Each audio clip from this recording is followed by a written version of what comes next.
আল্লাহ নবী বলে, ইহুদি আমাকে ডিস্টার্ব করো না, অপমান করো না, যাও, আমি তোমার 1 মাসের আগেই দিয়ে দিব।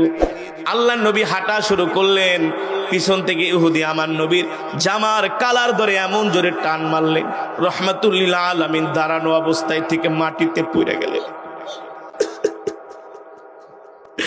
আল্লাহ নবী এত সুন্দর ছিলেন, নবীজির চেহারা মোবারকটা লাল হয়ে গেল।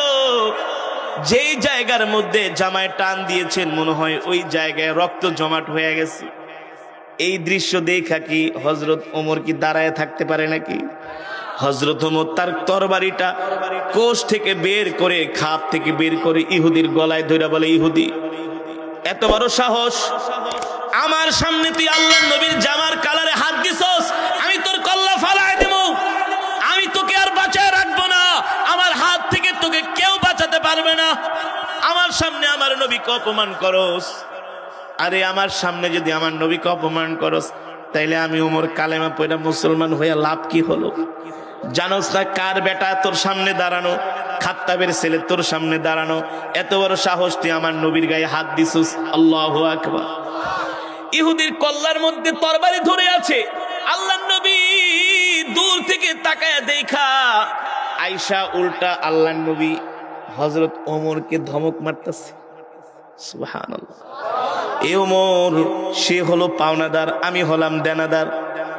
ইহুদি আমার মেহমান, তুমি তার গলায় তরবারি ধরছো, কে তোমাকে এত বড় সাহস দিয়েছে?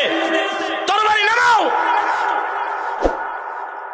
আপনি আমি হইলে কি করতাম? কি করতাম কোন?